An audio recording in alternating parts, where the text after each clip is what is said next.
Many homes across the globe have experienced lifetimes of occupants from many different walks of life. What goes on behind closed doors is something we will never know for the most part. However, some former residents refuse to leave their past homes, kicking off the beginning of the frightening tales of these locations. From creaking floorboards to the flickering of lights to headless apparitions.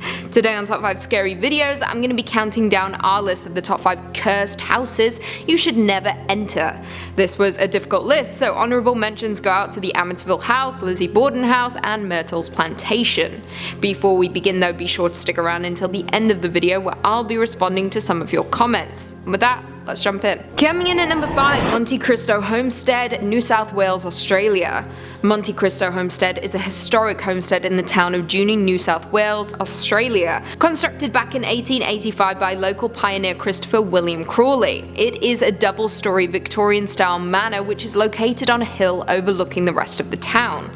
The family remained in the home until around 1948. The house then stood empty under the care of several caretakers until 1963, when it was purchased by Reg and Olive Ryan, who restored it. Some of the ghosts inhabiting the home are said to include a young child who was supposedly dropped down the stairs, a maid who fell from the balcony, and a stable boy who was said to have burned to death. However, visitors to the homestead say that the most active ghost is the son of the caretaker, who was found curled up next to the dead body of his mother. Very creepy indeed. The homestead now operates as a museum and tourist attraction, advertising itself as Australia's most haunted house. The homestead was also featured in television shows such as A Big Country back in 1977, the travel show Getaway in 92, the paranormal-based game reality show Scream Test in 2000, Ghost Hunters International in January 2010, and My Ghost Story in 2013. Coming in at number 4, Chateau de Brissic, France. The Chateau de Brissic is a French chateau located in France, with the property being owned by the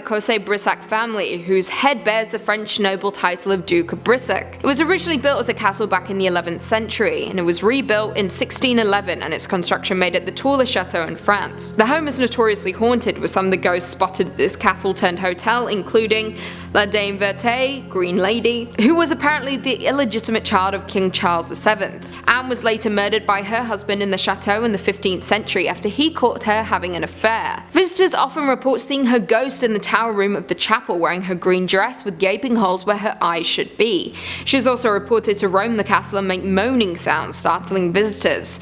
The chateau is currently open to the public for tours and overnight stays in its guest rooms, and the luxurious gilded theatre hosts the annual Val d'Or Festival. In at number 3, Winchester Mystery House, San Jose, California. Located in San Jose, California, the Winchester Mystery House is a mansion that was once the private residence of Sarah Winchester, the widow of firearm magnate William Wirt Winchester. The Victorian mansion is renowned for its size, its architectural curiosities, and its lack of any master building plan. Since its construction all the way back in 1886, the home was claimed by many to be haunted by the ghosts of those killed with Winchester rifles. Following the death of both her husband and infant daughter, a medium told Sarah Winchester that she should leave her home in New Haven and travel west, where she must continuously build a home for herself and the spirits of people who had fallen victim to Winchester rifles. So she headed for California, seeking a new location and a hobby during her depression. In 1884, she purchased an unfinished home in Santa Clara Valley and began building her epic mansion. She opted to not use an architect, so the building is a little peculiar. The building contains numerous oddities, including doors and stairs that lead to nowhere, windows overlooking other rooms, and stairs with odd-sized risers. Environmental psychologists have actually attributed the odd layout itself to the feeling of the house being haunted. Prior to 1906, the house was 7 stories high, which is insane. However, after the earthquake that same year, the home was reduced to just 4 stories.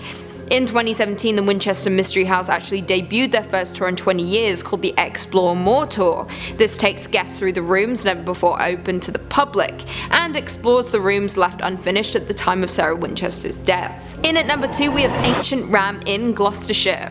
This is one of 2 locations from the UK that is renowned for being one of the most haunted hotels in the entirety of England. The Ancient Ram Inn is a former pub located in Watton-under-Edge in Gloucestershire. The inn's original use was to house the masons and other builders employed to construct the church nearby. However, it was later taken up as the dwelling of the first recorded vicar. Following this, it was then converted to an inn. Now, many visitors have reported that when you enter the old inn, there is a definite feeling of dread and foreboding that envelops you. One person even stated, I quote, "The atmosphere was awful. I can only describe it as pure filth, dark and heavy." And on top of that, visitors have also reported while ascending the staircase to the first floor, being thrown up the stairs by some invisible force. On the first floor of the Ram Inn is said to be the most haunted room in the home, the bishop's room. It was said that a medium pushing open the door was once lifted off the ground and flung across the room. Many ghostly apparitions have been seen in that room. A ghostly cavalier has been known to materialize by the dressing table, and 2 monks have been seen shimmering in one corner. Many witnesses have also heard terrified screams of a man who was reportedly murdered in the inn by having his head thrust into a fire. The attic of the inn is also renowned for its ghostly activity, with it being said that an innkeeper's daughter was murdered in the roof space back in the early 1500s, and people who have slept in the bishop's room have reported hearing the sounds of something heavy being dragged across the floor above their heads. And finally, coming in at number 1, we have Bally Rectory, Essex, England. Bally Rectory was at one point in time regarded as the most haunted house in England, which is pretty damn terrifying considering the country's lengthy history. The house was built in 1862 to house the rector of the parish of Bally and his family. However, when 1939 rolled around, it was badly damaged in a fire, and then in 1944 it was ultimately demolished. However, the paranormal activity and creepy occurrences on the property date back all the way to the 1860s, during which time many locals recounted hearing unexplained footsteps within the home at the time. Then on July 28, 1900, 4 daughters of the rector, Henry Dawson and Ellis Bull, saw what they believed to be the ghost of a nun about 40 yards from the house. They attempted to talk to the ghost, however, it disappeared as they got closer. Jumping forward in time, Harry Bull passed away on June 9, 1927, resulting in the rectory once again becoming vacant, and the following year the Reverend Guy Eric Smith and his wife moved into the home.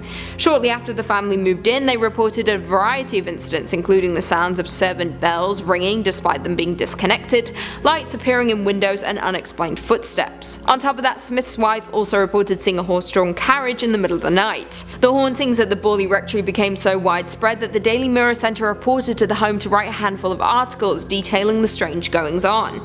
The Daily Mirror brought along Harry Price, a paranormal researcher, on June 12th of that year, and immediately the supernatural occurred. Stones were thrown as well as a vase and other objects. Spirit messages were supposedly tapped out from the frame of a mirror, and as soon as Price left, the event ceased. As you would expect, the family left the home not long after this. Then, like I said, on February 27th, 1939, the new owner W.H. Gregson accidentally knocked over an oil lamp in the hallway, resulting in the house being severely damaged by fire, and then ultimately it was torn down. The place is said to be so haunted that Ed and Lorraine Warren housed one of the Bally Rectory bricks in their Connecticut museum. Well, there we have it. Do you guys agree with our list? Were there any cursed houses that we miss? Leave us your thoughts and feelings in the comments down below, and perhaps we can do a part 2.